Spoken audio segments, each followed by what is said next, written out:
Hello everyone. So the pre-scene information for June 2026 exam attempt is released. I'm Wes Mirchawala और मेरे साथ sir सुभान मिर्चावाला हैं and we are here with detailed discussion on this pre-scene information. इस pre-scene information का next 3 session में एक detailed postmortem करेंगे और फिर उसके बाद इस पर predictive mock exams conduct करेंगे. मैं हमेशा कहता रहा हूँ कि ये pre-scene information ऐसा है जैसे एग्जामिनर ने आपकी केस स्टडी आपका क्वेश्चन पेपर आउट कर दिया है. 12 पेजेस उस केस स्टडी के जो आपके एक्चुअल एग्जामिनेशन में आने एग्जामिनर ने रिलीज कर दिया है and now we are almost 12 days before the examination. इस प्री सीन का डिटेल्ड एनालिसिस करेंगे with a lot of practical examples. और जो हम हमेशा कहते रहे कि एग्जामिनर ये प्री सीन कोई किताबी बातें से नहीं बनाता बल्कि वो रियल लाइफ केस स्टडीज उठाता है. और आज मैं और सर सुभान यूके में बैठे हैं, लंदन में बैठे हैं और मोस्ट प्रॉब्ली वो शहर जहाँ से ये बन के जाती है केस स्टडी और जहाँ की इकोनॉमिक और जहाँ के इन्वायरमेंट को एनालाइज करके बनती है वहीं की प्रैक्टिकल एग्जाम्पल्स के साथ इस पर डिस्कशन करेंगे. दिस टाइम ये जो इंडस्ट्री है this is here dressing industry. बड़ी इंटरेस्टिंग इंडस्ट्री जो एक बेसिक नीड से लेकर एक लग्जरी तक इवॉल्व करती है. जैसे हम कहते हैं ना कि हमारे यहाँ बाल कटते हैं पेड़ के नीचे भी और फिर एक 5 स्टार इन्वायरमेंट में भी बाल कटते हैं. वही पूरी सिचुएशन, वही analysis, how hair dressing industry ranges from basic services to luxury services. तो ये सारी चीज़ों पर बात होगी. बट इसकी डिटेल में जाने से पहले कुछ एडमिनिस्ट्रेटिव बातें बता दूं आप लोगों को. ये जो हमारी क्लास है प्री सीन की, ये सोशल मीडिया पर भी अवेलेबल होगी. तो बहुत सारे ऐसे स्टूडेंट्स भी इसे देखेंगे जो हमारे इनरोल्ड स्टूडेंट्स नहीं हैं. तो अगर आप इसकी फर्दर क्लासेस चाहते हैं जिसमें 3 क्लासेस हैं प्री सीन इंफॉर्मेशन पर और फिर उसके बाद हमारी 6 मोर क्लासेस हैं ऑन प्रिडिक्टिव मॉक एग्जाम, जो हमारे प्रोफेशनल गेसेस हैं जो हमेशा बच्चों के लिए बड़े सक्सेसफुल रहे हैं. ऐसे थोड़ी हर टाइम में हमारे बच्चे पोजीशन मारते हैं. हमारे प्रेडिक्टिव मॉक में हम जो रिक्वायरमेंट देते हैं वैसी पेपर में आ जाती. ऐसा कैसे हो जाता है सर? आपकी आगे कोई बातचीत है? नहीं भाई, ये एक्सपीरियंस है, ये हमारी बिजनेस अप्रोच है. हम प्रेडिक्ट करते हैं कि ओके ये केस स्टडी इस नीड को रेफर कर रही है और हम सिर्फ रिक्वायरमेंट बताते नहीं हैं, पूरा ACC exam style mock exam आपके लिए बनाएंगे और उसे प्लेटफॉर्म पर बैठकर सॉल्व करेंगे. तो ये तकरीबन 9 क्लासेस हैं जिसमें 3 क्लासेस प्री सीन की, फिर 3 क्लासेस प्रेडिक्टिव मॉक 1 की, फिर 3 क्लासेस प्रेडिक्टिव मॉक 2 की और फिर एक और मॉक 3 होगा जो आप लोगों का सेल्फ अटेम्प्ट होगा जो हम आपको चेक करके उस पर फीडबैक देंगे. ओपनली कह सकता हूं ऐसी सर्विसेज है ही नहीं, शहर या मुल्क में नहीं, दुनिया में ही नहीं है ऐसी सर्विसेज. इतना डिटेल एनालिसिस और फिर mock exams. So let's deep dive into this pre-scene information. It's June 26 exam attempt, आपकी एक्चुअल एग्जाम अटेम्प्ट है तो बहुत ज़्यादा कॉन्सेंट्रेशन से सुनना है. और अब आज से एग्जाम तक लेकर सिर्फ इस प्री सीन, हमारे बनाए हुए मॉक्स और टॉपिकल रिवीजन पर आपने एफर्ट करनी है. ओके देखिए ये जो इन्होंने मॉक की बात की ना, स्टूडेंट्स का ये फीडबैक है क्योंकि when you do the mock, जो इन्होंने कहा कि रियल केस स्टडी में थोड़ा सा बस बोलूँ इस पर, तो you do first mock, you do second mock, you do third mock, इस तरह. तो जब when you are in the examination आपको ऐसा लगता है you are actually doing the mock but that's actually a real examination. यही वजह है ना. और ये मॉक कर करके राइटिंग ईमेल्स, रिपोर्ट्स, ये इतना बेसिक कर करके रिपोर्ट बनाने, ईमेल बनाने, ब्रीफिंग लेटर, ये it creates your muscle memory. इतनी आपकी प्रैक्टिस हो जाती है when you are in the examination, आपका वही हाथ उसी तरह चलने लगता है. और एक और बात की कि हमारी कोई जान पहचान है, हम कैसे आपको ये प्रोटेक्ट कर सकते हैं just because of global experience. सीधी सी बात है. मैंने हमेशा, मुझे बच्चे कहते हैं कि सर ये कैसे आप प्रेडिक्ट करते हो? ऐसे प्रेडिक्ट करता हूँ क्योंकि ये जो केस स्टडीज होती हैं ये ऐसा लगता है कि मैं अमेरिका की गलियों में घूम रहा हूँ. पता है हमेशा हम लोग का डिस्टेंस, ये पहली क्लास हमारी है कि हम साथ बैठे हुए लंदन में, अदरवाइज एक दुबई में, वन इज इन डैलस, इस तरीके से हमारा काम हो रहा होता है. तो जो यूएस में या इधर मिडिल ईस्ट या इधर इन एडवांस कंट्रीज में जो हम देख रहे होते हैं ना कि यार ये देखें फॉर एग्जांपल अमेजोन की स्ट्रैटेजी, होल फूड की स्ट्रैटेजी, वॉलमार्ट की स्ट्रैटेजी, तो उसको हमने शुरू से देख रहे होते हैं. तो हमें पता होता है अब अगला मार्केटिंग ये होगा, अब उसके बाद ये प्रोडक्ट लॉन्च होगी, उसके बाद ये प्रोसेस में चेंज आएगा. वही चीज़ भी डिस्कस विथ यू गाइस. और जाहिर है एग्जामिनेशन में भी वो वही कर रहा होता है, इसके अलावा वो कुछ लेके आ ही नहीं रहा होता है. तो इसी वजह से वो प्रोडिक्शन लग जाती है. तो these classes are very important now. So now let's deep dive. अच्छा देखें, ये हम लोग पहले भी हम लोगों ने तो क्लासेस में बहुत सारे प्री सीन किए हुए हैं, बहुत सारे पास पेपर्स किए हुए हैं, जितने भी एसबीएल के हैं, तो आपने ये डॉक्यूमेंट स्ट्रक्चर से अवेयर हैं कि एक इंडेक्स, एक टेबल ऑफ स्ट्रक्चर वो आपको देता है, because it's like a booklet, जिसमें वो आपको पहले इंडस्ट्री का बैकग्राउंड बयान करता है और फिर कंपनी का बैकग्राउंड इंट्रोड्यूस करता है। अच्छा, कुछ चीज़ें मैं बेसिक से लेकर चलूंगा, तो जाहिर है जो हमारे इनरोल्ड स्टूडेंट्स हैं उन्हें लगेगा कि सर रिपीटेशन हो रही है। ये इसलिए क्योंकि बहुत सारे ऐसे भी बच्चे हमारे पास आते हैं जो डायरेक्ट प्री सीन की क्लासेस लेते हैं, मॉक्स करते हैं और पेपर देते हैं, तो इसलिए हम थोड़ी सी एडमिनिस्ट्रेटिव क्लैरिटी भी लाते जाएंगे। So if you look at table of contents इसके अंदर, so we have hair dressing industry, जो हमारी इंडस्ट्री इस बार उसने रेफर की है, और फिर हमारा जो क्लाइंट है डेनिस एंड कोको लिमिटेड। तो दो पोर्शंस हो गए इसके, एक इंडस्ट्री इंफॉर्मेशन है और एक कंपनी इंफॉर्मेशन है। Very interesting industry. और अच्छा, इंटरेस्टिंग इसलिए क्योंकि हेयर ड्रेसिंग से सुन के हमारे दिमाग में आता है कि शायद ये वुमेन्स की हेयर ड्रेसिंग है। अच्छा, कुछ लोगों के दिमाग में आता है हेयर ड्रेसिंग शायद बेसिक सर्विसेज है। नहीं, हमारा जो क्लाइंट है वो हेयर ड्रेसिंग करता है, और वो भी लग्जरी हेयर ड्रेसिंग करता है। भाई देखे ना, हेयर कट जो होता है वो $20 का भी होता है और वो $200 का भी होता है। और फिर हेयर कटिंग थोड़ी, उसके साथ अदर सर्विसेज भी हैं भाई। उसके साथ किसी को कर्लिंग करानी है, किसी को कलर कराना है, और किसी को अदर सर्विसेज चाहिए, फिर किसी को साथ में पूरा लग्जरी इन्वायरमेंट चाहिए। तो ये पूरी इंडस्ट्री और कंपनी के अंदर जाएंगे। So first is the industry background, and then we have the background of the client itself. So detailed analysis, हम एक एक चीज़ की डिटेल में जाते जाएंगे। ऑलमोस्ट 12 पेजेस का डॉक्यूमेंट है। इसी की कंटिन्यूएशन एग्जामिनेशन में आनी है। इसी के आगे 4 एग्जिबिट एग्जामिनर आपको देगा, और उन्हीं 4 एग्जिबिट में समझ लो 4 एग्जिबिट से माने 4 पेज और देगा, उसी पर वो आपसे 3 टास्क पूछेगा। तो अगर आपने इसका डिटेल एनालिसिस किया विद अवर एग्जाम्पल्स, तो वही एग्जाम्पल्स पे पेपर में आपको नजर आना शुरू हो जाती है। Okay, so now Dennis and Coco is a hair dressing business in Kayland. अच्छा देखिए, कुछ चीज़ों को मार्क करते हैं। अच्छा, कुछ बच्चे बोलेंगे सर इसको याद कर ले। नहीं भाई, ये डॉक्यूमेंट एग्जामिनेशन में अवेलेबल होता है, आपको पता है, तो उसको याद नहीं करना, इसकी की इंफॉर्मेशन दिमाग में आइडेंटिफाई करनी है कि भाई हमारा जो क्लाइंट है वो के लैंड में है, हेयर ड्रेसिंग इंडस्ट्री है, is a developed country with a stable economy. It is the third largest business in the industry in Kayland and has been established for 40 years. अच्छा, इधर मैं एक बड़ी इंपॉर्टेंट चीज़ highlight करूं। देखिए, हमारा जो क्लाइंट है वो करता है लग्जरी हेयर ड्रेसिंग। तो लग्जरी हेयर ड्रेसिंग होती है डेवलप्ड कंट्री में, जहां लोगों के पास पैसे होते हैं। अब आप बिल्कुल ही अंडर डेवलप्ड इकोनॉमी में चले आओगे, तो उधर फिर आपको लग्जरी हेयर ड्रेसिंग की मार्केट नजर नहीं आएगी। खैर, ये इंडस्ट्री में तो सब कुछ बताएगा कि भाई एक बेसिक है, फिर एक गुड है, फिर एक एक्सीलेंट है, उस सारी रेंज आपको बताएगा। लेकिन ये बड़ी इंपॉर्टेंट बात है कि हमारा क्लाइंट एक स्टेबल इकोनॉमी में है, डेवलप्ड इकोनॉमी है। और ये आप आगे पढ़ोगे कि हमारा जो क्लाइंट है के ये डील करता है एक्सीलेंट और लग्जरियस हेयर ड्रेसिंग में। तो उसमें बहुत ज़रूरी है कि इकोनॉमी स्टेबल रहे, वरना अगर इकोनॉमी नीचे चली गई तो मैं हेयर स्टाइलिंग नहीं कराऊंगा, मैं नॉर्मल हेयर कट करके ही गुजारा कर लूंगा।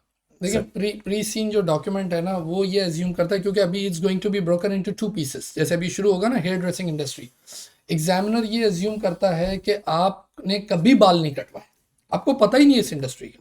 जैसे पहले भी कई दफ़ा केसेस आए, म्यूजियम पे केस आया, वेट पे आया, तो अब किसी ने हो सकता है डॉग कभी रखा ही नहीं हो, तो हमने किस तरह उसका एनालिसिस किया था जो आज से 2-3 साल पहले जो भी आया था। अगर आपने कभी पैट रखा ही नहीं, क्योंकि ज़रूरी नहीं हर बंदे ने पैट रखा हो, स्पेशली अगर एशियन कंट्रीज उस तरफ, तो उसको तो पता ही नहीं हो, तो कभी मिला ही नहीं है वेट से। वो तो इंसानों के डॉक्टर से मिलना मुझे, जानवरों के डॉक्टर से कहाँ मिलते फिरेंगे, आप समझ रहे हैं। लेकिन ये एक ऐसी इंडस्ट्री है कि जिसके मेरा ख्याल है बाल तो सबने ही कटाए होंगे, ठीक है ना। लेकिन अब मसला ये है कि इसके अंदर भी अब बहुत कुछ, जैसे अब देखें हेल्थ, भाई कसरत, एक्सरसाइज, ये तो बरसा बरस से चली आ रही है। लेकिन आप सोचें वो इंडस्ट्री कितनी इवॉल्व हुई कि वो $1 ट्रिलियन इंडस्ट्री बन गई होगी, कि अब उसके अंदर ये वॉच का भी ताल्लुक उसके साथ ही आ गया कि हाँ भाई नहीं, सेहत के साथ, उसके साथ एक्सरसाइज इक्विपमेंट भी आ गए, क्लब्स की मेंबरशिप भी आ गई, उसका म्यूजिक भी आ गया, म्यूजिकल इक्विपमेंट्स भी आ गए, उसके साथ फ़ोन भी आ गए, म्यूजिक सब्सक्रिप्शन भी आ गई, अच्छे कपड़े भी आ गए, जॉगर्स भी आ गए, पता नहीं क्या क्या आ गया, बैंडेना भी आ गया, मैं नाम ही नहीं ले सकता, पूरी क्लास खत्म हो जाएगी। यानी स्पोर्ट इंडस्ट्री या हेल्थ इंडस्ट्री को किधर से किधर उठा के ले गए, कैसे कैसे ब्रांड बन गए, सही है ना। यही मामला हेयर ड्रेसिंग का भी है कि कहने को बेसिक इंडस्ट्री लग रही है कि यार बाल तो कटाए होंगे, लेकिन इसके अंदर भी बहुत सारी एग्जांपल है। यानी मैंने तो इतनी ये बैठा हूँ ना पेन, ये मैं लिखे जा रहा हूँ, मेरे को इतना कुछ इसमें बोलने का, जब मैंने प्री सीन पढ़ा तो उसी तरह आपको इसको समझना है। यानी ये स्टार्ट आपके साथ ऐसे करेगा जैसे आपने कभी बाल कटाए नहीं है, और हम अपना प्रैक्टिकल एक्सपीरियंस साथ साथ एग्जाम्पल देते रहेंगे। और देखिए, शुरू में ही आपको उसने बता दिया इट्स अ डेवलप्ड कंट्री, तो दिमाग में घंटी बज जानी चाहिए कि यूरोप का कोई कंट्री समझ लें इस तरह से, ही ना। और फिर उसने ये नहीं बोला कि कोई ग्रोइंग इकोनॉमी, बोला स्टेबल इकोनॉमी है। जब स्टेबल इकोनॉमी है तो फूड, खाना पीना, बेसिक नीड्स वो चलती ही रहेंगी, सही है ना, स्टेबल इकोनॉमी।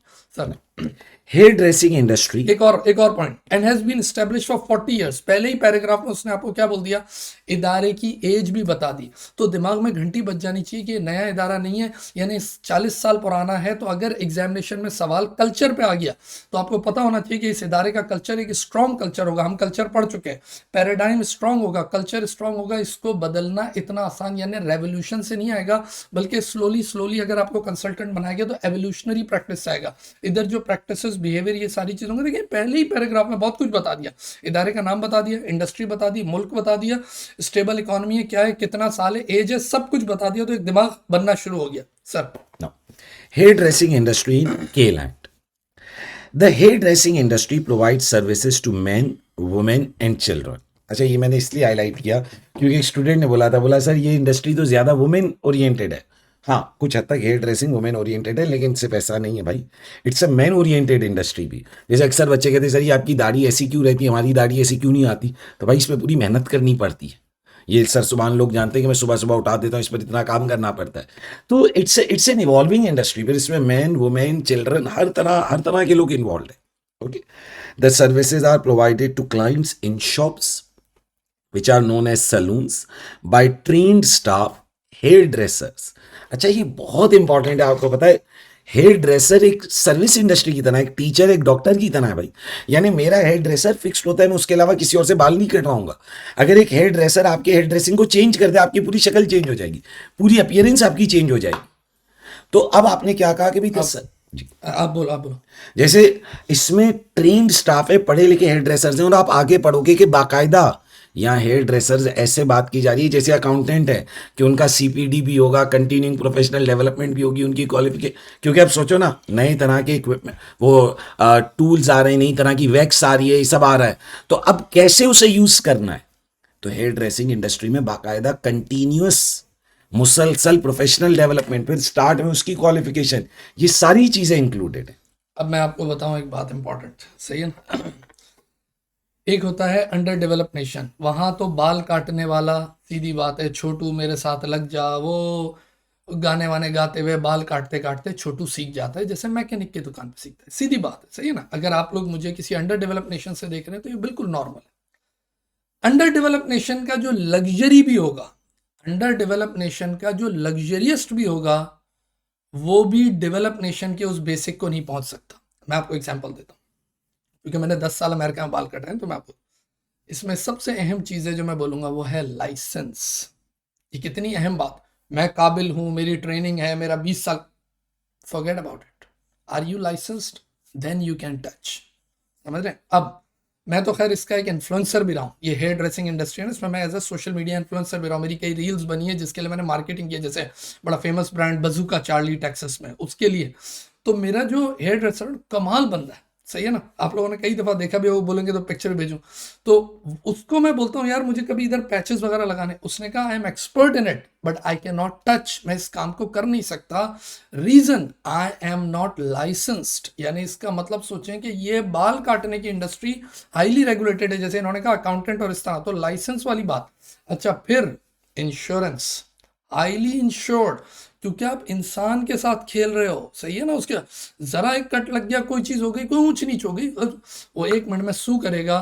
तो इसका मतलब जो हेयर ड्रेसर, वो जो शॉप है, इट इज परफेक्टली इंश्योर्ड, और वो जो बंदे हैं उनकी अपनी इंश्योरेंस थी, जस्ट लाइक आप ऑडिट में पढ़ते हो कि ऑडिटर्स की जो इंडेमनिटी इंश्योरेंस। तो ये डेवलप नेशन में ये बहुत बड़ा मसला है कि वो कोई भी काम जो उसको आता भी होगा, he can not do it. उसको आप कितना भी इन्फ्लुएंस करो, बोले मैं ये काम नहीं कर सकता, मैं इसको टच ही नहीं कर सकता, क्यों, आई एम नॉट इंश्योर्ड। मैं यहाँ पर एक हट के एग्जाम्पल दूँ ताकि आपको और क्लियर हो जाए इंश्योरेंस। अपने यहाँ जब अंडर डेवलप नेशन में कोई आता है और वो सोफा रखने आता है, तो हम उसको क्या बोलते हैं, भाई सोफा रखना है, तो बूढ़ी औरत उसको बोल देती है बेटा मेरा टीवी भी इधर रख देना, बेटा ये उठा के रख देना। वो मजदूर बेचारे उठा के रख देते हैं और ठंडा पानी पी के चले जाते हैं। जब यूएस में कोई बंदा हमारा फर्नीचर रखने आता है, सोफा वो रखता है, और हम उसको बोले ना यार ये फलानी चीज उठा के इधर रख दो, वो बोलता है आई एम नॉट इंश्योर्ड, मैं इस चीज को हाथ लगाने के लिए इंश्योर्ड नहीं हूं। क्या मतलब ये है कि अगर तुम्हारा कोई इक्विपमेंट $1 मिलियन का है, भाई ऐसे हो सकते हैं ना ऐसे फ्रेम, और वो मुझसे टूट गई तो मेरी तो पूरी कंपनी कोलैप्स हो जाएगी जिसने मुझे भेजा है। इसीलिए जब भी कोई वर्कर आ रहा होता है तो सबसे पहले हमें एक नोट आ जाता है कि भाई 18+ पर्सन कोई घर में मौजूद हो, you have to remove all the stuff and make the space clean, जो भी जिस काम के लिए आप समझ रहे हैं। तो इसके अंदर ये वाला एक बहुत बड़ा पॉइंट होगा लाइसेंसिंग। इसका मतलब अब इसकी सप्लाई आप सोचें कि जो इदारा होगा ये आगे ये डिस्कस करेगा कि जो इदारा होगा उसको जो वर्क फोर्स चाहिए वो एक लाइसेंस यानी एक प्रॉपर क्वालिफिकेशन आएगी sir. Now, who are supported by trainee hairdressers, assistants. Saloons are managed by saloon managers. Some saloons employ receptionist also. अच्छा, इस इंडस्ट्री में जैसे सर ने लाइसेंस की बात करी, क्वालिफिकेशन की बात करी, लेकिन फिर भी इस इंडस्ट्री में एक बहुत इंपॉर्टेंट बात है कि इधर बैरियर टू एंट्री लो होता है। भाई जो भी अच्छा हेयर ड्रेसर होता है उसकी अपनी क्लाइंटेल बन जाती है, वो अपनी दुकान खोल लेता है, वो इन्वेस्ट करता है, लाइसेंस लेता है, he goes for his own shop. तो ये प्रॉब्लम आपको आगे भी नजर आएगा कि मार्केट बहुत ज़्यादा फ्रेगमेंटेड है, इधर बहुत ज़्यादा सप्लायर्स हैं। तो जाहिर है जब मार्केट में प्रोवाइडर ज़्यादा होते हैं तो ऑटोमेटिकली कॉम्पिटिशन ज़्यादा होता है और प्राइसिंग आपके बहुत ज़्यादा कंट्रोल में नहीं होती। तो ये सारी चीज़ें आप आगे देखते जाओगे। एक और बात थी, ये इंडस्ट्री चलेगी किससे? सीधी बात है, पॉपुलेशन से चलेगी ना। जितना डेंसली पॉपुलेटेड चीज होगी वो कंट्री होगा, भाई जितने लोग होंगे उतने ही बाल होंगे ना। Now, market structure. Hairdressing is a very large and a competitive industry in K-Land, employing 259,200 people. So it's a big industry. Okay, just under 1% of the working population of K-Land. अच्छा बोलेगा सर सिर्फ 1% लोग इसमें काम करते हैं, तो भाई फिर इतने सारे और भी तो प्रोफेशन है, एक बड़ी इंडस्ट्री है ये भाई। It is very fragmented mainly because there are low barriers to entry. जैसे अपने यहाँ भी होता है भाई, एक वो बाल काटने वाला है जिसे हम आम जबान में नाई बोलते हैं, अंग्रेजी में बार्बर बोलते हैं। जब वो चलने लगता है उसका क्लाइंटेल हो जाता है, वो टक करके अपनी शॉप खोल लेता है। लेकिन ज़ाहिर है डेवलप्ड कंट्रीज़ में थोड़ा सा मुश्किल है क्योंकि भाई आपके कॉन्ट्रैक्ट्स होते हैं, आपको लाइसेंस लेना है, वो सारी चीज़ें। लेकिन फिर भी अभी ये बात आगे भी आएगी, लेकिन अब इन्होंने बात की तो मैं इसके बीच में बोल दूं, रिलेशनशिप इस इंडस्ट्री में बहुत मैटर करता है। आप बचपन से उठा के देख लें कि जब वो बाल काट रहा होता है वो पंजाबी गाने वाने गा रहा होता है, तैनू मैनू ये वो, और आपके साथ भाई नाई का काम क्या होता है? गप्पे मारना सर आजकल, यानी सारे ऐसा लगता है इकोनॉमिस्ट हैं, सारे पॉलिटिशियंस हैं सर, आज मुल्क में ये हो रहा है, और आप आराम से बाल कटाते हुए बातें कर रहे हो। तो आप भी कोई बड़े इकोनॉमिस्ट बने हुए होते हैं, वो भी बना हुआ होता है बराबर में। अगर कोई क्लाइंट, ये एक छोटी दुकान की अगर मैं बात करूं, वो जो इन्होंने कहा दरख्त के नीचे बैठ के, वो भी रिलेशनशिप बनाता है। और रिलेशनशिप एक यूएस के डेवलप नेशन में जो बैठा होता है वो भी रिलेशनशिप बना रहा होता है, वो भी गपशप लगा रहे होते हैं, hey I saw your Corvette, oh you ride motorcycle, इस तरह बातचीत बनती है। और मेरे साथ ये बड़ा प्रैक्टिकल हुआ है कि मैं बड़ा अच्छा क्लाइंटल था एक बंदे का जिसका वो ही वॉज इन डीजल जो बार्बर शॉप है, सही है ना। तो मैं डीजल में था, उसके बाद वो बंदा जब मूव हुआ, देखें, और वो अब उसने मुझे प्राइवेट मैसेज से सब अपने क्लाइंट को किया, and he move to Bazooka Charlie, सामने बिल्कुल दुकान में वो मूव हुआ, उसको मैनेजर बनाया गया। उसके बाद से मैं कई सालों से उसके, यानी इसका मतलब वो क्लाइंटल लेके हटा सारा, क्योंकि यही मसला है कि you don't go for the brand, you go for the person इसमें। और वो पर्सन का मतलब वो इंटरपर्सनल रिलेशनशिप बहुत मैटर करता है। ये इस केस में भी उसने आगे बात की sir. So over 99% of the hairdressing businesses are small. जैसे मैंने कहा कि भाई वो चलने लगता है, अपना काम शुरू कर देता है। Independent businesses with just one salon and a maximum of 10 members of staff. The remaining businesses are either local chains operating 2 or 4 saloons in particular town or city or region and national chains with 5 or more saloons. अच्छा, अब देखिए जो हम brand की बात करें वो एक चेन ऑफ सलून्स है, अभी हम उस पर बात करेंगे। तो ऑटोमेटिकली हमारे लिए बहुत बड़ा कंपटीशन आएगा इन स्मॉल प्रोवाइडर्स से। ओके, तो देखिए भाई hair dressing it's a big industry. ये मैंने जैसे स्टार्ट में बोला, ये एक नीड भी है और ये एट द सेम टाइम एक लग्जरी भी है। कुछ लोगों के लिए ज़रूरत है कि भाई बाल बड़े हो गए, बाल कटवा के आ गए। कुछ लोगों के लिए लग्जरी भाई हेयर स्टाइलिंग, और फिर ये पूरी इंडस्ट्री आगे इवॉल्व होती है। फिर ये हेयर ड्रेसिंग आगे हेयर ट्रीटमेंट की इंडस्ट्री से जाकर जुड़ जाती है कि भाई ज़्यादा ड्रेसिंग कर करके जब ये बाल उड़ जाते हैं आपके, तो फिर बाद में फिर ये हेयर ट्रीटमेंट इंडस्ट्री बन जाती है। जैसे हमारे एक पार्टनर है, उन्होंने कराया हुआ हेयर ट्रीटमेंट, तो वो इंडस्ट्री फिर आगे क्या करती जाती है, इवॉल्व करती जाती है, और ये आगे फिर एक बड़ी चेन से कनेक्ट करती है। भाई जाहिर है अब आप सोचो वो लोग जो मीडिया इंडस्ट्री से कनेक्टेड हैं, तो उनके लिए ये तो फिर एक बहुत तफसीली सर्विस होगी ना, एक बड़ी डिटेल्ड सर्विस होगी। तो ये सारी चीज़ें आप आगे कनेक्ट इस कर बात का जिक्र भी उसने आगे किया, मैं आगे भी करूंगा।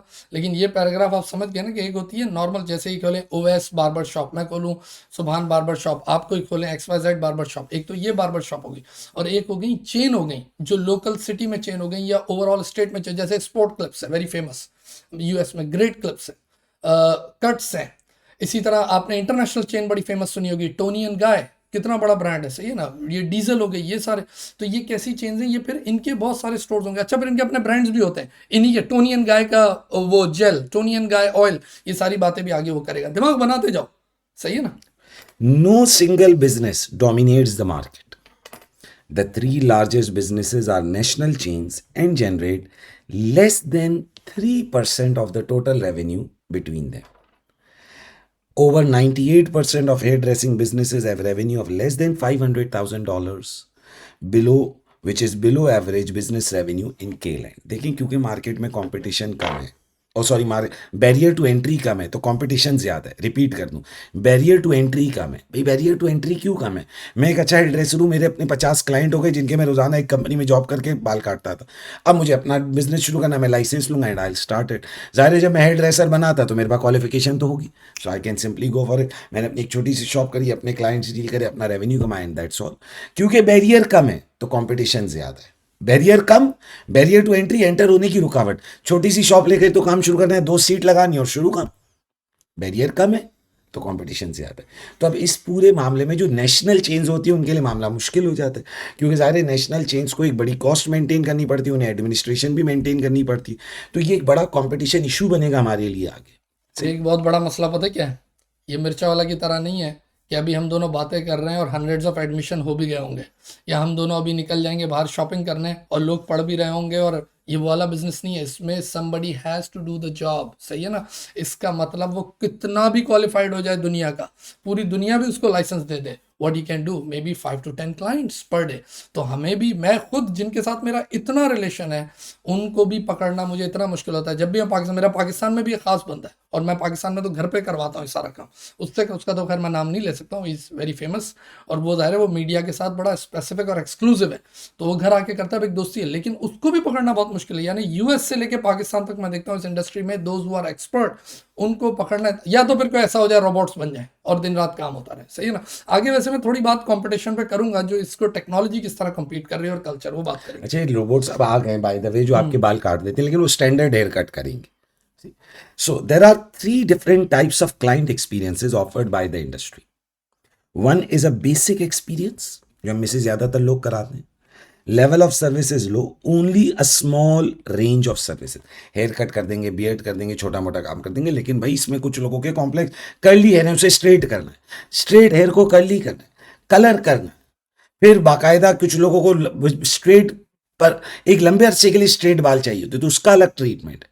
सो it's a big industry. Okay, experience and skill of hair dresser, basic skill and little experience, simple interior and basic furnishing, the price level is cheap. अच्छा, नॉर्मली ये जो बेसिक वाला एक्सपीरियंस है ना, इसमें कंपटीशन बहुत ज़्यादा होगा। मैं फिर बोल दूं, बेसिक वाले में कंपटीशन बहुत ज़्यादा होगा, क्योंकि लो इन्वेस्टमेंट सेटअप होता है। लेकिन जो एक्सीलेंट और प्रीमियम सेटअप होगा ना, उसमें कंपटीशन कम इसलिए होगा क्योंकि उधर सेटअप कॉस्ट बहुत ज़्यादा होगी, आपको बहुत बड़ा इन्वायरमेंट बनाना पड़ेगा।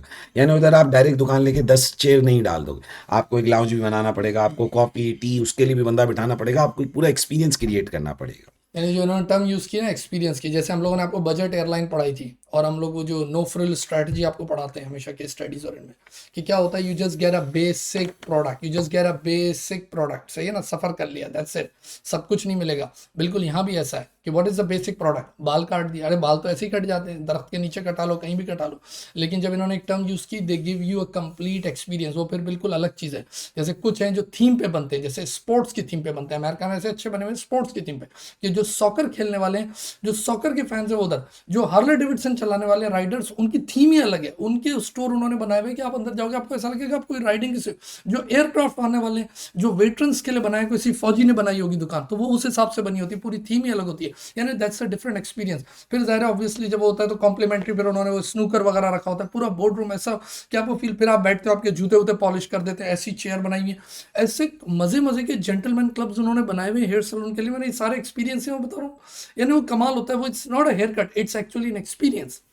फिर किसी कॉम्प्लीमेंट्री बियर्स हैं और ड्रिंक्स हैं और कॉफ़ी है और ये सारे, यानी बंदा उधर से फिर बाहर निकलता है, फिर वो बहुत ही रिलैक्स होता है, but obviously it's very tough on your pocket that. अच्छा, अब एक आ गया मीडियम एक्सपीरियंस, जिसे इसने गुड एक्सपीरियंस बोला, satisfactory, they offer most services, average level of skill and experience होगा, pleasant interior and comfortable furnishing. but pricing is reasonable. And then there are excellent saloons. अब excellent saloon का level of service premium है, full range of service देगा. जो hair dresser आपको यहाँ मिलेगा वो highly skilled and very experience मिलेगा. अब ये एक मसला बहुत इंपॉर्टेंट, आप आगे पढ़ोगे, आप बोलोगे यार सर हेयर ड्रेसर का क्या कमाल है भाई. बेटा हेयर स्टाइलिंग करनी है, हेयर कटिंग नहीं करनी, हेयर स्टाइलिंग. फिर इसमें बाकायदा, अब आप सोचो आपको पता चले यार ये हेयर ड्रेसर है जो इस बड़े एक्टर के बाल काटता है, ऑटोमेटिकली फिर इसके कॉम्पिटिशन्स होते हैं, आप आगे पढ़ोगे इसमें पूरा, तो ऑटोमेटिकली वो हेयर ड्रेसर ज़्यादा पैसे लेगा, तो जो बिजनेस है उससे, तो जब वो ज़्यादा पैसे लेगा तो ऑटोमेटिकली वो बिजनेस क्लाइंट से भी तो ज़्यादा पैसे चार्ज कर रहा होगा. There will be luxurious interiors and high quality furnishing. The price is very high. जैसे मैंने कहा ना भाई, $20 से लेकर $200 और $2000, आपको जैसा एक्सपीरियंस चाहिए उससे. फिर हेयर, ये नहीं बोलो कि हेयर कट करानी क्या था, वो फिर हेयर कट का पूरा एक एक्सपीरियंस था जो उसने आपको 1 1.5 2 घंटे बिठा के पूरा एक इन्वायरमेंट आपको दिया. अब एग्जामिनेशन में आपके साथ कैसा भी केस बना सकता है कि भाई रीमॉडलिंग ऑफ द शॉप, कि भाई 40 ईयर्स से पुरानी चली आ रही है but now the environment is change, people taste is change. देखिए एग्जाम पॉइंट को सुने, हमारा ऑब्जेक्टिव यहाँ ये नहीं है आपको इंप्रेस करना, हमारा ऑब्जेक्टिव है आपका पेपर क्लियर कराना, पोजीशंस लानी है आपकी, भाई ये हमारा ऑब्जेक्टिव है और आपका भी यही ऑब्जेक्टिव है. बाकी हेयर ड्रेसिंग पे बातें करनी है, कभी मुझे प्राइवेटली कॉल करो, उस पर बात करेंगे. तो कहने का मकसद ये कि वो आपसे रीमॉडलिंग ऑफ द शॉप्स पे बात कर सकता है, जो बहुत से ब्रांड्स करते हैं कि वो रिवैम्प करते हैं सारी शॉप्स को, कि पूरी थीम चेंज कर दो. हो सकता है ऐसा आ जाए, हो सकता है ऐसा आ जाए कि यार हमारी प्राइसिंग जो है ना लोगों को बहुत ज़्यादा लगती है, क्या करें, let's have a membership thing. यहाँ पर एनुअल मेंबरशिप वो जो होता है ना, you go to buffet, eat as much as you can, सही है ना. जैसे अब एयरलाइंस में शुरू हो गया, fly as much you want, तो पूरे साल के वो आपसे पैसे ले लेते हैं और वो बोलते हैं जितना फ्लाई करना है फ्रंटियर एयरलाइन में या वॉट एवर. स्प्रेड तो खैर बैंकरप्ट हो गई, तो वो ऐसी भी डील लाते हैं. इसी तरह ये भी ऐसी डील लाते हैं, मैंने ऐसी डील ली भी है अमेरिका में, कि भाई आपको बोलते हैं भाई ये मेंबरशिप है और भाई आप इतने कट, अब कितने कट करा लोगे, सही है ना, इतने मसाज करवा लोगे, इतने कट करवा लोगे, इतना बियर्ड सेट करवा लोगे, ये सारी चीज़ होगी. फिर इस तरह they give you a loyalty card. आपको एग्जामिनेशन, इसने केस में बोला नहीं है लेकिन ये एग्जामिनेशन में आप ऐसी डील ला सकते हो कि if there is some pricing issue और some kind of competition is going on, कुछ है, आपने कहा how about we have a loyalty card, कि अगर आप हमारे कस्टमर बनोगे और वो पॉइंट्स जनरेट होंगे तो विद दैट पॉइंट्स हम आप क्या कर सकते हो, you can have a free hair cut. अगर 2500 पॉइंट्स हो गए, 5000 वट एवर, सही ना, लॉयल्टी कार्ड का ऑप्शन. फिर इसी तरह with the collaboration of the bank, ये हो सकती है कि स्ट्रेटजी जो उधर अमेरिका में बहुत है, collaboration with the bank, you can issue what, a credit card of the store, of the chain, जो वहां पर हर एक का है, जैसे टारगेट का है, जैसे वॉलमार्ट के अपने क्रेडिट कार्ड है, वो किसी बैंक के साथ ही है ना, एप्पल का अपना क्रेडिट कार्ड, एप्पल कार्ड, वो सारे क्रेडिट कार्ड जो आप पूरी दुनिया में कहीं भी यूज कर सकते हो, लेकिन असल में किसी बैंक के कोलैबोरेशन के साथ होते हैं. And on Apple you get extra discount like 5% 3%. तो ये इस तरह, यानी ऐसी बहुत सारी स्ट्रेटजीज आप एग्जामिनेशन में जब वो बताएगा कि यार मुझे प्राइसिंग का मसला चल रहा है, मुझे रेवेन्यू का मसला चल रहा है, मुझे कंपटीशन का मसला चल रहा है, तो आप इसी तरह की बातें फिर पिचिंग करेंगे. Sir Hello Hair is the largest chain, has 203 saloons and provide a good client experience. अच्छा, अभी इधर गुड से मुराद बस ऐसे नहीं समझ लेना. अच्छा, ये गुड असल में इस वाली कैटेगरी को बोल रहा है, यानी मीडियम कैटेगरी के अंदर आ रही है. Okay. The second largest chain is Trims, has 85 saloons. It provides a basic client experience. तो ये जो Trims है फिर ये इस कैटेगरी में जा रही है. और जो हम हैं, हम DK के हैं भाई, भूल मत जाना. DKK, the third largest chain, has 50 saloons and provide an excellent client experience. यानी हम जिस हेड से ताल्लुक़ रख रहे हैं वो है लग्जरी वाला, हम प्रीमियम सर्विस प्रोवाइडर हैं, हम बेसिक या मीडियम वाले नहीं. Okay. In K-Line, there is an increasing interest among the population to look and feel good. And this is fueling the growth in number of hairdressing business. अच्छा, आप देखो जब look and feel good वाला मामला improve होगा ना तो automatically excellent वाली कैटेगरी के लिए एक अपॉर्चुनिटी क्रिएट होती है कि भाई लोग बेसिक से उसकी तरफ जाना शुरू होंगे. और ये बड़ा लॉजिकल है भाई. जब इकोनॉमी अच्छी होगी, डेवलप्ड होगी, स्टेबल इकोनॉमी होगी, लोगों के पास पैसे होंगे, तो yes then they can afford, they will pay good amount. सही. तो ये वाला चेंज आपको वहां नजर आना शुरू. Okay now. अच्छा, मैं यहाँ पर एक बात करूँ, जरा गौर से सुने. जब ये वाली बात की ना लुक एंड फील गुड, तो मुझे इसमें ऐसा लगता है कि चाहे रिचेस्ट हो या सबसे कंगला हो, लोअर मिडिल क्लास हो, अच्छा लगने का हक और अच्छा लगने का जो ट्रेंड शुरू होता है ना, वो पूरा ओवरऑल होता है. जैसे सोशल मीडिया से पहले इतना हम स्टार्स की लाइफ को नहीं देखते थे कि यार वो एक्सरसाइज कैसे करते हैं, अब आप देख रहे हो ये चीज़ कितनी हो गई इन। पहले तो हमारे पास एक बड़ा सा टीवी होता था, उसी में बस वो जो फिल्म आई शाहरुख खान की वो देख ली, बस खत्म हो गई बात। उसके बाद तो नहीं पता होता था कि यार ये जूते कौन से पहनता है, ये गाड़ी कौन सी यूज़ करता है, ये सिगरेट कैसे पीता है। अब ये जो लुक एंड फील गुड वाली बात है, ये भाई एक बंदा एंजॉय, लोग बोलते हैं सिर्फ अमीर आदमी एंजॉय करता है जब वो स्टारबक्स में बैठा होता है, नहीं, एक ढाबे वाला भी इंजॉय करता है, चाहे 70 रुपए की कट चाय पी के, सही है ना, वो भी इंजॉय कर रहा होता है, दोनों इंजॉय करते हैं, दोनों की अपनी अपनी लाइफ है। बस वो एक एक्सेलेंट सर्विस है, एक वाली सर्विस है, लेकिन दोनों। तो बालों का, अभी जैसे मैंने ये बाल कटाए भाई, ऐसे बाल किसी जगह बैठ के भी कट सकते हैं नॉर्मल मशीन से, सही है ना, मैंने अगर किसी ब्रांडेड से कटा लिया तो क्या हुआ। तो इसका मतलब ये लुक एंड फील गुड वाला मामला है ना, ये चीज़ों को एकदम इंप्रूव कर देता है, बहुत बड़ा ये कल्चरल चीज़ है, ये एक सोसाइटी की चीज़ है। जैसे अब एक मैं आपको इस पर बड़ी अच्छी एग्जांपल देता हूँ, जिलेट की पुरानी बात मैं आपको बताता हूँ। आपको पता है पुराने वक्तों में क्या होता था, सब करते थे क्लीन शेव। अगर आप अपने बाप दादा परदादा इन सब से पूछें, जो ब्यूरोक्रेट्स होते थे या जो भी प्रोफेशनल्स होते थे, कि भाई दाढ़ी जो होती थी, वो बोला ये तो एक मजहबी चीज़ है, चाहे क्रिश्चियनिटी में हो, इस्लाम में हो, कहीं भी हो, सिखिज्म में हो, लेकिन बाकी लोग जो जॉब ऑफिस प्रोफेशनल अकाउंटेंट, वो सब क्लीन शेव वाले होते थे, ये कॉन्सेप्ट ही नहीं था। ये मैं आपको बताऊं। अच्छा, फिर उसके बाद जो ये ट्रेंड आया ना, हल्की बियर्ड, ये कहाँ से आया, हल्की बियर्ड, ये अभी नहीं है बड़ी बड़ी दाढ़ियाँ, हल्की बियर्ड, वो हल्की बियर्ड वाला कॉन्सेप्ट भी इन स्टार्स से ही आया, स्पोर्ट्स पर्सन से आया, इधर से। जब वो हल्की बियर्ड वाला है, आप जरा सोचे कितना बड़ा बिजनेस पे इफेक्ट पड़ा होगा जिलेट के, कि जहां पर रोज ये यूज हो रही है ब्लेड और मैक 3 और ये और फलाना ढिमकना, एकदम वो डाउनफॉल आया कि भाई लोगों ने दाढ़ियां रखना शुरू कर दी, जितना हेयर बढ़ेगा इन बिजनेस का डाउनफॉल होगा, सही है ना। फिर कॉन्सेप्ट आया बड़ी दाढ़ियों का, इतनी बड़ी, 2 साल पहले तो मेरी भी बहुत ह्यूज दाढ़ी थी, हाँ भाई, एनिमल मूवी आ रही है, कभी कोई फलाना वो रख रहा है, आप हॉलीवुड के स्टार्स से लेके बॉलीवुड के स्टार्स तक, बॉलीवुड, पाकिस्तान, इंडिया, कहीं भी आप देख लें, अब दाढ़ियों का ही कॉन्सेप्ट है, मूंछों का कॉन्सेप्ट है इसका। आप जरा सोचें उनका कितना रेवेन्यू खराब होता होगा। लेकिन अभी सर ने ये बात की कि मैंने इस पर कई वीडियोस बनाई हैं, keeping a beard is expensive, सही है ना, इसको मेंटेन करना बहुत मुश्किल होता है, इसकी कटिंग भी कराओ, इसको सेटअप भी कराओ, फिर अगर कलरिंग है तो वो भी कराओ, फिर इसके बड़े एक्सपेंसिव बियर्ड ऑयल होते हैं, बियर्ड ट्रीटमेंट होते हैं, पता लगा इसको मेंटेन करना मुश्किल है। पहले बाल मेंटेन नहीं होते थे, इसको कौन मेंटेन करे, आप समझ रहे हैं। तो ये जो इन्होंने कहा ना feel good and look good वाली बात, इसका मतलब वो इन्फ्लुएंस हो रही होती है, एंड एवरी, यानी थ्रू आउट द इंडस्ट्री वो फिर एकदम चलना शुरू होती है लोग। अच्छा, अब यहाँ पर मैं आपको एक प्रोफेशनल बात भी बता दूं कि अगर कभी आप सोचे ना कि यार मैं थोड़ी सी बियर्ड रखूं, ये नहीं, थोड़ी सी रखूं, मैं अभी इररिस्पेक्टिव ऑफ रिलीजन वाले और बिलीफ और कल्चर और उसकी बात नहीं कर रहा, मैं वैसे बात कर रहा हूँ एज अ प्रोफेशनल। अगर आप जाते हो, देखें, शेव करना is very simple and easy, लेकिन जो बियर्ड रखना ना, उसमें कभी नहीं पता चलता कि कब वो डर्टी में आ जाती है, मैलेपन में आ जाती है, और कब वो बिल्कुल डिसेंट होती है। जैसे अभी इन्होंने बिल्कुल डिसेंट रखी हुई है, वो एक अलग चीज़ है, लेकिन मैं कभी कभार छेड़छाड़ी करता हूँ। वैसे मैं ऑडिट फर्म में इंटरव्यू देने चला जाऊँ तो ये बात, तो इसीलिए लोग क्या करते हैं, बोलते हैं यार टू अवॉइड दैट रिस्क वो सिंपल शेव कर लेते, बोला थोड़ा बहुत भी नहीं छेड़ना। तो कहानी समझ रहे, ये जो कीपिंग बियर्ड और ये सारी चीज़ें, इससे इनके बिजनेसेस बढ़े लेकिन उनके बिजनेसेस डाउन हुए।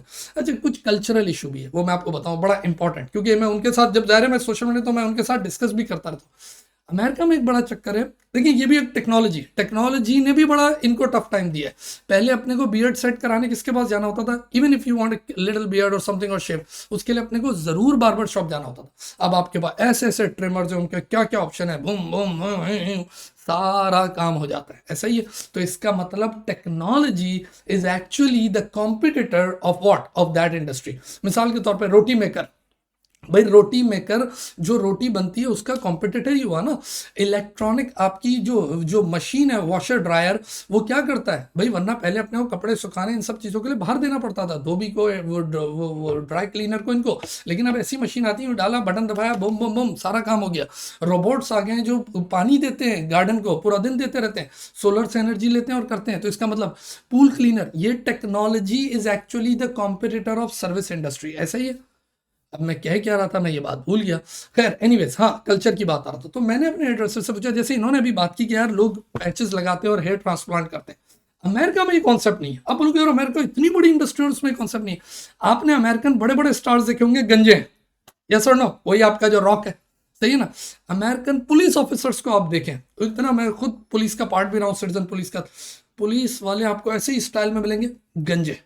वो हेयर ड्रेसर शॉप जाते ही नहीं है, अपना मशीन उठाया। तो मैं उससे कहता था यार तुम लोग ये हेयर ट्रांसप्लांट प्राइस, उसने कहा यार हमारा बिजनेस चलता नहीं, क्योंकि अमेरिका में किसी को ये कॉम्प्लेक्स है ही नहीं कि यार मेरे बाल कम हो गए और मेरे ये हो गए, वो चुपचाप गंजा करते हैं।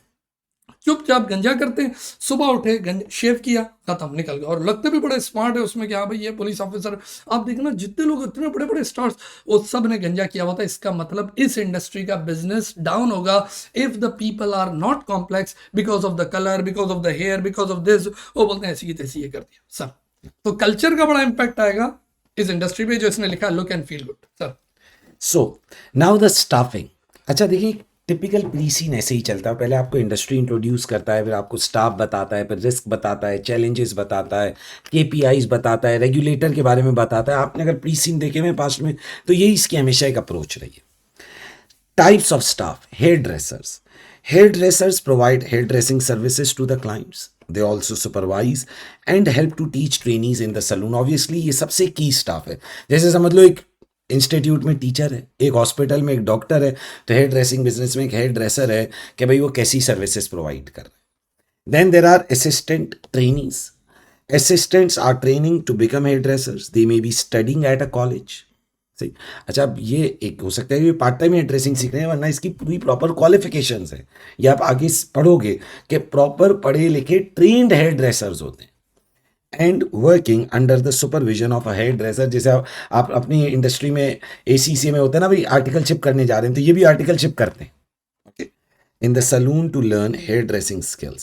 They also wash client hairs, perform cleaning tasks such as sweeping floor, which enable more efficient working, as experienced hairdressers do not spend time carrying out the lower skilled task. Okay, जैसे अपने वाले जब अपन trainee लगते हैं तो भाई उधर जाके थोड़ी फोटोकॉपी भी कर लेते हैं, थोड़े क्लरिकल वर्क भी कर लेते हैं, लेकिन साथ साथ सीख भी रहे होते हैं काम, और इसी तरह फिर आगे प्रोग्रेस करते जाते हैं। तो इधर हेयर ड्रेसर है तो इनके जो असिस्टेंट है वो इनके फिर बेसिक वर्क कर देते हैं। Then there are salon managers and then there are receptionist. अच्छा, अब आप एक बात समझो, किसी भी, जैसे मैं एक मिसाल, अगर मैं यहाँ रिलैक्स होकर पढ़ा रहा हूँ तो इसके अंदर सिर्फ मेरा कमाल नहीं है, पूरे पीछे एक मिर्चा वाला की टीम है। मैं लेक्चर रिकॉर्ड करूंगा, आगे दूंगा, मेरा काम खत्म। उसे अपलोड करना है, उसे मार्केट करना है, बच्चे का एक्सपीरियंस ईजी कराना है, एलएमएस सीधा चले, ये सब मेरा काम नहीं है। मेरा काम पढ़ाना है। अगर वो सारे काम मैं करने लगूंगा तो क्या होगा, मैं पढ़ा नहीं सकूंगा। हेयर ड्रेसिंग में भी ऐसी। अब हेयर अपने यहाँ क्या होता है, हेयर ड्रेसर बाल काट रहा है, फोन बज रहा है, सर मैं आ जाऊँ 10 मिनट में। अरे भाई वो ये करेगा तो कैसे बाल काटेगा, उसका दिमाग कितनी जगह चल रहा है। तो फिर सलून मैनेजर और रिसेप्शनिस्ट होते हैं जिनका काम है हेयर ड्रेसर को सीट पर बंदा बैठा हुआ देना है बस, और उसको एक प्रॉपर टाइम फ्रेम हो कि सर आप इतने टाइम में काम कर लो, तो एक्सपीरियंस अच्छा होगा। तो फिर अच्छे सलून्स के अंदर सलून मैनेजर भी होंगे और रिसेप्शनिस्ट भी होंगे, सही, जो एक वेलकमिंग इन्वायरमेंट क्रिएट करेंगे। लेकिन अब पता है एक और मसला भी यह है कि due to environment and all that, और फिर वंस अगेन कंट्रीज का बड़ा फ़र्क है कि एक ही बंदे से 2-3 काम कराए जाते हैं। पुल के उस पार तो ये बहुत नॉर्मल है, सही ना। यूएस वगैरह में एक बंदा जो सैलून मैनेजर भी होता है, वही बाल भी काट रहा होता है, और साथ उसका वो फ़ोन को भी और सोशल मीडिया को भी देखता है। और बंदा जो आ रहा होता है ना, तो ये बाल काटते हैं, hey welcome in, can you check in, वो उसको आवाज़ें भी मारता रहेगा कस्टमर्स को, और उसको चेक इन भी करवा देगा, एंड में पेमेंट भी ले लेगा। तो ये लोग सफाई। अच्छा, इनको बुरा भी नहीं लगता। अच्छा, अपने यहाँ जो आर्टिस्ट आता है ना, अगर पाकिस्तान वगैरह जो उनका ब्रांडेड, उसकी तो फिर टोरी अलग होती है, वो तो सूट में आया चिक चिक चिक करेगा, वो थोड़ी कोई सफाई करेगा। लेकिन पुल के उस पार ये बड़ा नॉर्मल होता है। तो समटाइम अगर एग्जामिनेशन में ऐसा केस बन जाए कि भाई they already in tough time and the cost और ये और वो और एनवायरमेंटल सारी चीज़ें, तो फिर समटाइम ये रिसेप्शनिस्ट या सलून मैनेजर वाला मामला। अच्छा, सलून मैनेजर की बहुत सारी रिस्पॉन्सिबिलिटीज़ होती हैं। जैसे एक बड़ा काम होता है स्केजुलिंग, कि यार किसको कितना, इसको भाई तुम संडे आओगे, तुम मंडे आओगे, तुम ट्यूसडे आओगे, ओके मिस्टर एक्स तुम इस दिन आओगे, तुम इस दिन आओगे। इसका काम मार्केटिंग होता है, इंस्टाग्राम हैंडलिंग वगैरह उसको देखना होता है, रेंट वगैरह यूटिलिटीज उसको पे करना होता है। तो यानी वो इज एक्चुअली अल्टीमेटली रिस्पॉन्सिबल। लेकिन नॉर्मली एक बहुत ही एक्सपर्ट जो हेड होता है ना, उसको भी ये पीआरपी प्रॉफिट रिलेटेड पे पे रख लेते हैं और इस तरह चला लेते हैं और थोड़ा बहुत काम कर लेते हैं। ये टफ टाइम में आपके केस स्टडी में आए तो आप ये काम कर सकते हैं। अच्छा, सलून मैनेजर का आगे एक इशू इस सिनेरियो में भी आएगा, वो बड़ा इंटरेस्टिंग मसला है। देखिए, अगर आपने ओवर बुकिंग कर दी अपॉइंटमेंट कि भाई 10 बजे 4 लोग खड़े हो गए, तो क्लाइंट नाराज हो जाएगा। मैं अपना काम छोड़ के आया था, क्या मुझे हेयर कट कराना है, या मेरी आगे कोई मीटिंग थी, मेरी फ्लाइट थी। अब पता चला उस वक्त तो सीट पे कोई और बैठा, एक मसला। अच्छा, अगर आपने डुप्लीकेट बुकिंग कर दी, अंडर बुकिंग कर दी, तो आपके जो वो हेयर ड्रेसर हैं वो वैकेंट बैठे रह जाएंगे, वो आइडल टाइम क्रिएट हो जाएगा। So saloon managers spend a proportion of their time managing a saloon. And the reminder of their time providing hair dressing services, जैसे सर ने कहा कि भाई जो एक्सपर्ट हेयर ड्रेसर्स होते हैं वो फिर मैनेज भी कर रहे होते हैं साथ में, as they have training and experience as a hair dresser. Salon managers of small independent businesses are the business owners, जिसे हम ओनर मैनेज्ड इदारा बोलते हैं. Receptionists are employed by larger saloons and saloons known for premium level of client service. They are not trained as hairdressers, they book appointment as well as guest clients, serve them refreshment and take payment from them. यानी जो काम salon manager छोटे salon में कर रहा होता है, बड़े सलून में वही काम रिसेप्शनिस्ट कर देगा कि भाई जो रिसीव करेगा, स्केड्यूलिंग करेगा, हेयर ड्रेसर्स की टाइम एलोकेशन करेगा. और बड़े सलून के लिए ज़रूरी है भाई, अगर मैं इतने पैसे देकर जा रहा हूँ तो व्हाट आई एक्सपेक्ट कि जब मैं पहुँचूंगा तो मेरी सीट खाली होगी, मुझे मेरी जो मेरा हेयर ड्रेसर है टारगेटेड वो मिलेगा. अच्छा, हेयर ड्रेसर में ये भी होता है भाई, ऐसा नहीं कि किसी और से बाल कटवा दे, नहीं भाई, बड़ा मसला है, उसको समझाऊं बैठ के मैं पहले. जैसे अगर मुझे मेरा हेयर ड्रेसर नहीं मिलेगा, मैं उस दिन बाल नहीं कटवाऊंगा, कि मैं इसको समझाऊं कि बियर्ड कैसे काटनी है, बाल कैसे काटनी है. इससे बेहतर है मैं कहूँगा मैं बाद में आ जाऊँगा. अब देखिए इसमें भी है ना, आगे केस में आएगा भी, और मैं आपको ये बात बताऊं भी कि इसमें भी टेक्नोलॉजी का बड़ा इंपॉर्टेंट रोल है कि आपकी वेबसाइट खुद ही स्केड्यूलिंग करे. You go on www.bazookacharlie.com for example, उसमें खुद ही टाइम, जैसे हमारा LMS है, अब ऐसा तो नहीं हो सकता हम वो कोर्स ऑफर ही नहीं कर रहे और आपको कोर्स मिल जाए, इसका मतलब तो लैक ऑफ कोऑर्डिनेशन है. अभी ये काम मैनुअल किसी से कराओ तो एक तो है मैनुअल, इस इंडस्ट्री के अंदर मैनुअल अभी तक चल रहा है, आगे नजर आएगा सब सही है ना, पेपर वर्क पे काम हो रहा है. लेकिन अगर एक वेबसाइट होगी तो वेबसाइट या ऐप होगी तो उससे क्या बेनिफिट होगा कि you go on the website www. जैसे diesel.com और whatever, देन ओके आपको किस डे करना है भाई, ट्यूसडे वेडनेसडे किसी दिन, फिर इस टाइम पे I want to come. Okay, अब उस टाइम पे that particular guy mister John is not there, तो इसका मतलब ये जो सर ने अभी बात की वो लैक ऑफ कोऑर्डिनेशन होगा ही नहीं if there is a perfect website और ऐप जो फंक्शनैलिटी के साथ है, सही है ना. अच्छा, फिर एक और मजे की बात हो, आपको हैरान करूं, आपको पता है कई दफा ऐसा होता है कि लोग फोन पे बोल देते हैं या इस तरह बोल देते हैं, ओएस वो बोल देते हैं और पता है क्या बोलते हैं कि हम आ जाएंगे और आए नहीं. अब क्या करें, तो इसीलिए वो वेबसाइट आपसे क्या लेती है, इनिशियली क्रेडिट कार्ड आपका लॉक करती है, ताकि नो शो ऑफ पॉलिसी के अगर तुम नहीं आए या 15 मिनट लेट हो गए वॉट, तो हम दूसरा वॉक इन क्लाइंट ले लेंगे और हम क्या करेंगे भाई, आपके क्रेडिट कार्ड पे चार्ज कर देंगे हम वो पैसे. आप कहानी समझे, तो ये भी एक तरीका होता है. इसी तरह ये जैसे इन्होंने कहा कि भाई मुझे जिससे बनवाना है, मुझे एक दफ़ा याद है, मुझे मेरी नेक्स्ट डे फ्लाइट थी यूरोप की और मुझे अपनी बियर्ड सेट करवानी थी. तो मैं जब पहुंचा, अब वो बंदा नहीं है, वो कुछ इनका मसला, तो उन्होंने मुझे कहा कि ये लड़की है, ये आपके बाल काट देगी, वो सिर्फ हेयर वो कर देगी. अच्छा, मैंने कहा चलो ठीक है, लड़की खूबसूरत थी, तो उसने वो कटिंग शुरू की. उसके बाद से मैंने अपनी पॉलिसी बना ली कि औरत से कभी दाढ़ी बनवानी नहीं. मैं कोई जेंडर डिस्क्रिमिनेशन है कुछ नहीं कर रहा. अभी औरतों ने दाढ़ी रखी ही नहीं होती, उनको क्या पता यार दाढ़ी कैसे बनती है, उसने सारा बेड़ा गर्क मेरा कर दिया था. खैर एनीवेज सर, नाउ अब आगे बढ़ते हैं. Now training and skill development. A range of training routes and qualifications for assistants are available in the industry. जैसे स्टार्ट में कहा भाई ये बाकायदा पढ़ाई लिखाई वाली इंडस्ट्री है. इवन हमारे अब कंट्रीज में, पाकिस्तान वगैरह में इसके कोर्सेज होते हैं, इसकी ग्रेजुएशन होती है पूरी भाई. So it's a big industry. तो अब जाहिर है ये तो आप बात करो डेवलप्ड इकोनॉमी की, but they are not mandatory. These include college courses link to on job training, जो आप कर करके सीखते हो. In salons larger chains have their own training academies. अच्छा, ये बड़ा इंटरेस्टिंग चीज़ होती है कि अगर आपको अच्छी स्किल्ड लेबर चाहिए तो आप अपना ट्रेनिंग इंस्टीट्यूट भी खोल लो, तो आपको नीचे से वो ट्रेंड बंदे मिलेंगे जो फिर आगे आपके बिजनेस को एक्सपेंड करेंगे. जैसे अक्सर हॉस्पिटल्स अपना मेडिकल कॉलेज भी चलाते हैं ताकि उनको उस तरह का ट्रेंड पढ़ा लिखा डॉक्टर मिल जाए जैसा उन्हें चाहिए. Many hairdressers continue to develop their skills during their career, क्योंकि नॉर्मली ऑन जॉब स्किल. पढ़ाई के बाद असल है कि आपने कितने केसेस डील किए, कितने लोगों के बाल काटे, कितनी सिचुएशन, क्योंकि हर किसी के बाल अलग है, किसी के बाल थिक हैं, किसी के लाइट हैं, फिर हर किसी की ख्वाहिशात अलग अलग. अब देखिए यहाँ पर इसने एक टर्म लिखी थी, can I have the pen, इनकी पेन भी ले सकता हूँ क्योंकि साथ बैठे हैं. तो ये देखो, आर नॉट मैंडेटरी. देखा कुछ मुल्कों में, यानी इसका मतलब इस मुल्क में इतना वो नहीं है, आर नॉट मैंडेटरी, कि यार ये लाइसेंस, जबकि मैंने अभी आपको क्या बताया कि पुल के उस पार जिस एम्प्लॉय को भी आप रखोगे, ही और she has to be licensed, सही है ना. लेकिन यहाँ पर ये बात याद रखना कि उसने कहा भाई ट्रेनिंग हो कुछ भी हो, लेकिन बाय लॉ नहीं. Sir, now many hairdressers continue to develop their skills during their career. The training academies of the larger chains also provide continuous professional development. भाई क्यों, अब आप सोचो, एक नया एक्टर है, उसने एक मूवी में नई तरह का हेयर स्टाइलिंग करा ली. अब हर बंदा जाकर दुकान पे बोला है मुझे वो वाला हेयर स्टाइल काटना है, पता चला हमारे बंदों को काटना ही नहीं आता. इट्स अ प्रॉब्लम ना, उल्टे सीधे बाल काट दिए. और ये बहुत बड़ा, यानी मेरे लिए बहुत बड़ा नाइट मेरे के कोई मेरे बाल गलत काट दे. या मेरे पहले ही थोड़े से बाल हैं वो भी गलत काट दिए, या दाढ़ी गलत काट दी, पूरी फेस अपीयरेंस ही बदल जाएगी। ये सर सुभान है, ये रेगुलरली इनका हेयर स्टाइल रेगुलरली चेंज होता है। पहली क्लास से लेकर आखिरी क्लास तक इनका 10 बार हेयर स्टाइल चेंज होगा, लेकिन आप पहली क्लास से आखिरी क्लास तक देखोगे मेरी दाढ़ी उसी लेंथ की होगी, उसी तरह सीधी हुई भी होगी।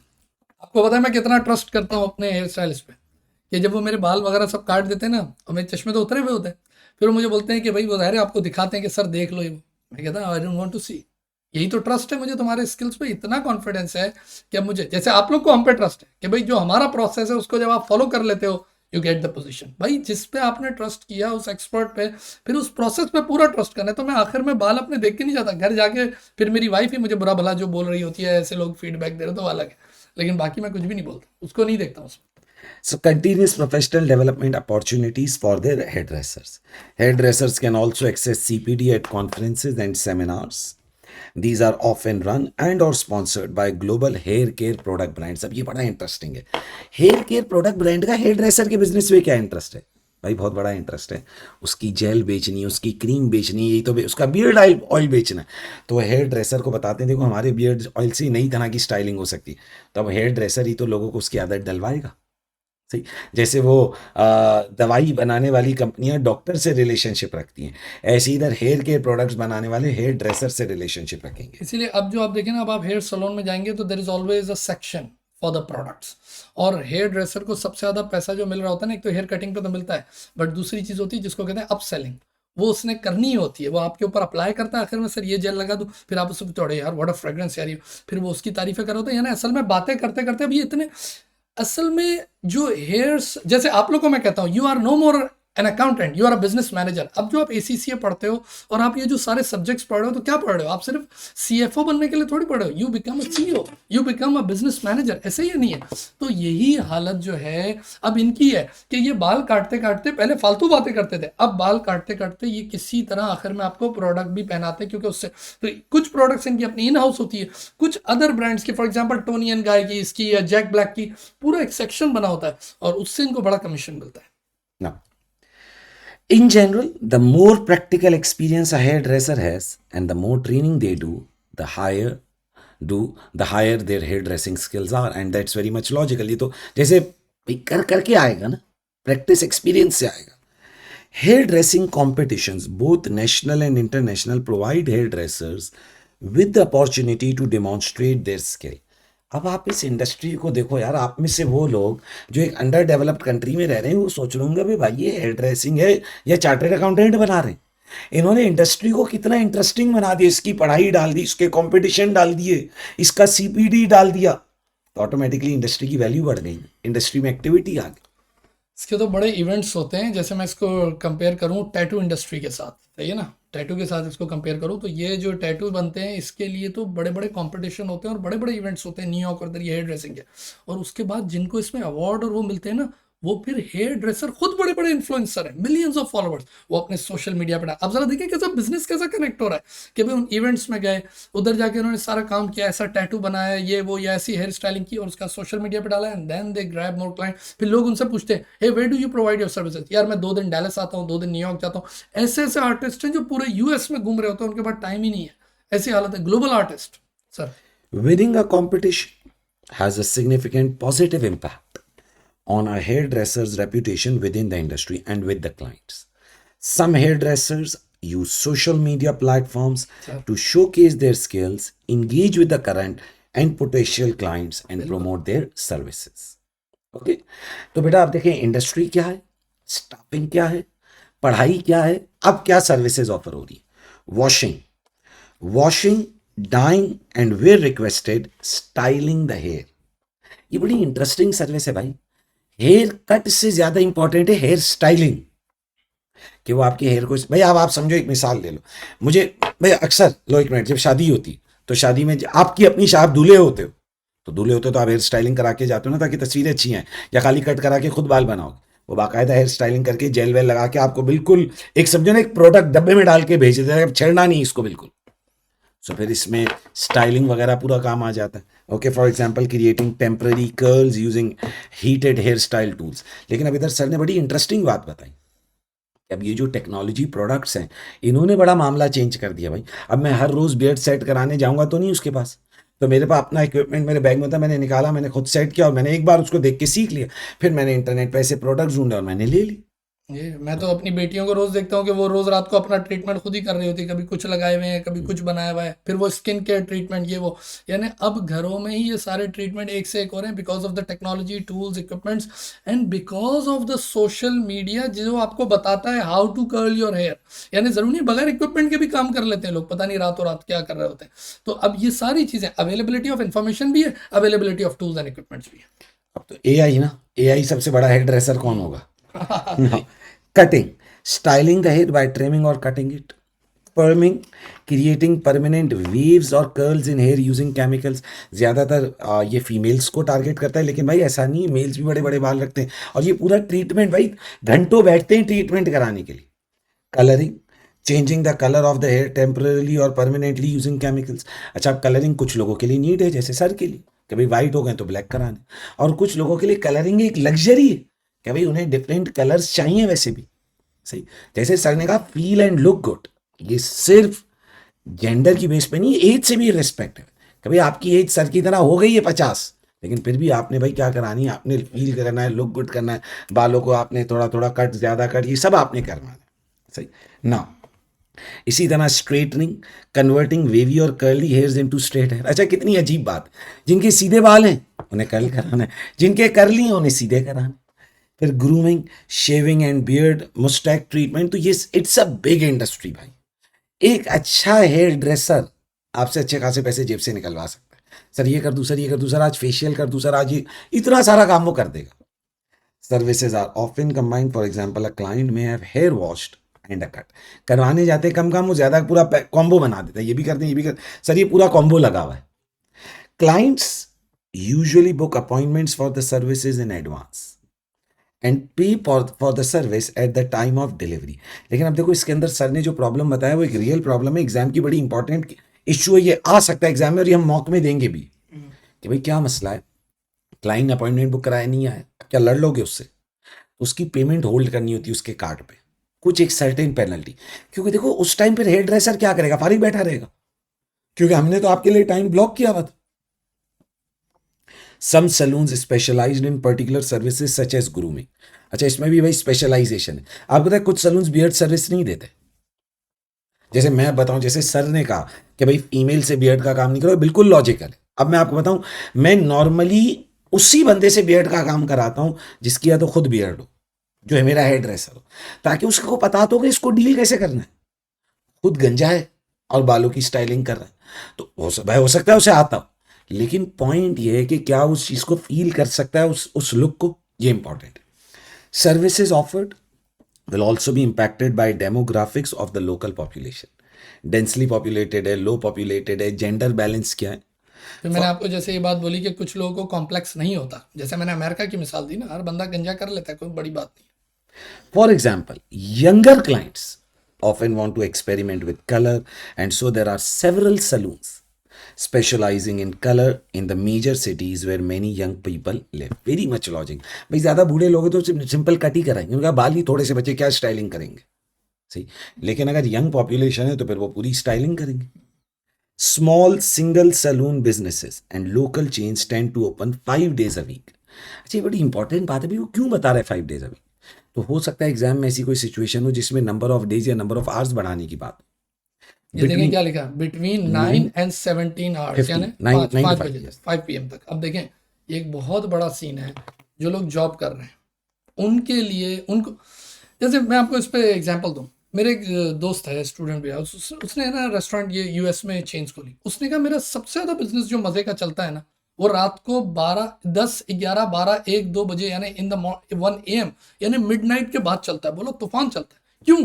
क्योंकि बोला बाकी सारे रेस्टोरेंट बंद हो जाते हैं। आप जैसे ही गूगल मैप्स और एप्पल मैप्स पे जाएंगे फास्ट फूड नियर मी, तो उस टाइम सब बंद होंगे, सिर्फ उसी का दिख रहा होता है। बोला वो फ्रेंचाइज मेरी जो मैंने 24 आवर्स रखी है या लॉन्ग आवर्स रखी है वो चलती है। अब देखिए यहाँ क्या दिखा रहा है, 9 AM टू वो उसने क्या कहा 1700 यानी 5 बजे तक।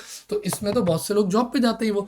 तो अगर हो सकता है एग्जामिनेशन में वो ऐसा सवाल दे कि if it is not blocked by the law, अच्छा कई जगहों पर कानून भी रोकता है, जैसे हमारे अमेरिका में टेक्सास की अगर हम बात करूं, संडे के दिन गाड़ियां बेचना इज नॉट अलाउड। तो कोई भी शोरूम और मोटरसाइकिल शॉप वो संडे के दिन नहीं खुल सकती, दिस इज बाय लॉ, सही है ना। संडे के दिन शराब नहीं बेची जा सकती in the state of Texas, सही है ना। हार्ड लिकर बाकी सब होता है, लेकिन संडे के दिन शराब नहीं बिकती, सही है ना। अब ये बाय लॉ है in the state of Texas, सही है ना। अब आप कहानी से, यानी सारी लिकर शॉप बंद होंगी। अब अगर कोई बोले नहीं मैं लिकर शॉप संडे को खोलूंगा, मैंने तो सर से स्ट्रेटेजिक बिजनेस लीडरशिप पढ़ा, क्या competence, you are not allowed, कानून इजाजत नहीं दे रहा। तो अगर यहां पर भी एग्जामिनेशन में केस में ऐसा हो ना कि इफ द लॉ अलाउज, तो फिर वहां पर आप ये बात कर सकते हो मे बी ये 1700 आवर्स को आप 20 तक ले जाओ, ये भी हो सकता है in terms of timing, so that you can grab those people जो शाम में जॉब के बाद आए और इन्होंने काम करा लिया, या जो लोग वीकेंड पे अवेलेबल होते हैं Saturday Sunday, if the law allows. Sir Now, regional and national chains often have larger saloons and so more staff and may open their saloons 6 days a week and for longer hours. अच्छा apparently यहाँ पर problem working hours का भी लग रहा है कि भाई आपने सलून खोला सुबह 9 बजे तो आपको 5 बजे बंद करना है, या फिर आप एक्स्ट्रा स्टाफ रखो जो सेकंड शिफ्ट करे. In most salons all hair dressers perform all services offered. Normal बात है कि वो हेयर कट भी करता है, वो बियर्ड कट भी करता है, वो फेशियल वगैरह वो सारे ट्रीटमेंट कर देता है. However, in the largest saloons, individual hairdressers often specialize, for example, in cutting or coloring. Hairdressing businesses drive on average 95% of the revenue from providing hairdressing services. Some businesses also sell hair care products जो sir ने कहा upselling करते हैं, such as shampoos and conditioners, and hair styling tools such as hair dryers and brushes. These retail products are only available in hairdressing saloons. They are frequently marketed as professional hairdressing use only. कहीं for example वो आपका hair dresser कोई खास dryer, आपने कहा जी तुम्हारा dryer बड़ा अच्छा है, क्योंकि उसके ड्रायर में कुछ नहीं था, उसके हाथ में कमाल था, उसे आता था, वो खराब से भी कर लेता, लेकिन आप वही ड्रायर खरीदो जो वो यूज़ कर रहा है. And in the salon attract a premium price. The hair care products sold in saloons are also used on clients in the saloons, and businesses use variety of techniques to increase retail sale. जैसे normally आप face treatment करा लो, facial कर दो, कहता है sir ये वाली cream महंगी है, तो फिर आपसे क्रीम के पैसे अलग लेता है, सर्विस के पैसे अलग लेता है. These include in-store and saloon window displays, paying commission to hairdressers who recommend products to client and giving sample of the products to the clients. और आखिर में आपको यूज़ भी करके दिखा देता है ना, तो एक तरीके से वो एक सैंपल भी यूज़ हो गया और उसके बाद यू कैन बाय.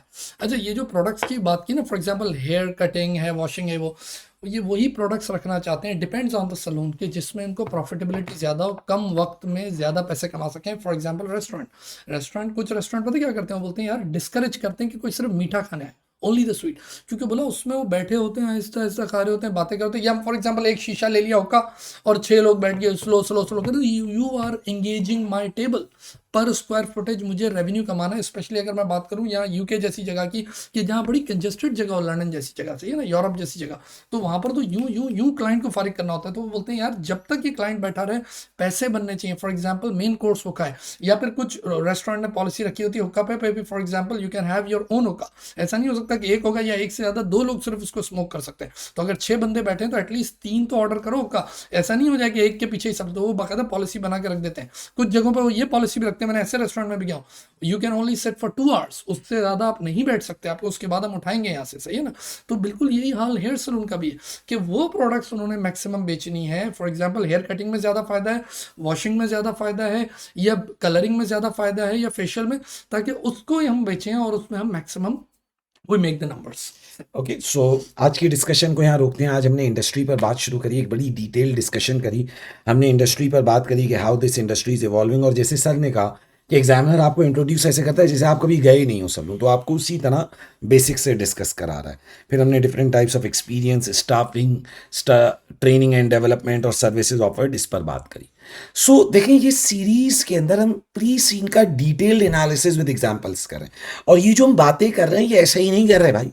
ऐसे नहीं कि अभी सुबह यहाँ 8:30 बज रहे, सुबह 6 बजे से उठ के बैठे हुए, तो ऐसे नहीं कि टाइम वेस्ट कर रहे हैं. ये सारी बातें एग्जाम के लिए इंपॉर्टेंट है भाई. यही बातें फिर यही सिचुएशंस एग्जाम में आती हैं, इन्हीं में से कुछ आपको देता है, इन्हीं में से कोई आपको स्ट्रेटजिक सिचुएशन को क्रिएट करके देता है. ओके बस आप अपना नंबर भी इस पे लिख दो, because this class is a complimentary class, क्योंकि ये आप यूट्यूब पे देख रहे होंगे, ये हमारे एग्जिस्टिंग स्टूडेंट भी देख रहे हैं और जो ब्रांड न्यू स्टूडेंट्स हैं, आउटसाइडर्स हैं, वो सब देख रहे हैं, सही है ना, हमारे एलएमएस पे भी है। लेकिन अब इसके बाद जो क्लासेस हैं that obviously for existing student और जो एनरोल्ड स्टूडेंट हैं उनको तो मिलेगी, लेकिन those who are interested to get more on this pre seen and then mock examination and then the feedback and everything, उसके लिए you can go on our website www.mirchawala.com और आप हमारा वो स्मार्ट क्रैश कोर्स जो है वो bye कर सकते हैं। बाकी आपके पास नंबर भी है सर। तो इसमें आपको हमारे क्रैश में प्री सीन की क्लासेस, 2 प्रेडिक्टिव मॉक एग्जाम्स, फिर राइटिंग टेक्निक की क्लास, फिर प्रोफेशनल स्किल्स की क्लास, फिर एक बहुत इंपॉर्टेंट डॉक्यूमेंट है read the mind of marker, कि एग्जामिनर नंबर कैसे देता है, उस डॉक्यूमेंट का analysis. So it's a great course and it's a great value addition. So hope to see you all in the next class because it's important if you want to pass the exam in this attempt. क्योंकि ये mocks वगैरह आपके पास chances to pass the exam को बहुत exponentially increase करेंगे. मैं तो बहुत गुस्से से बोला है कि होप टू सी यू, प्यार से बोलो, please come. Thank you, enjoy your day. Bye.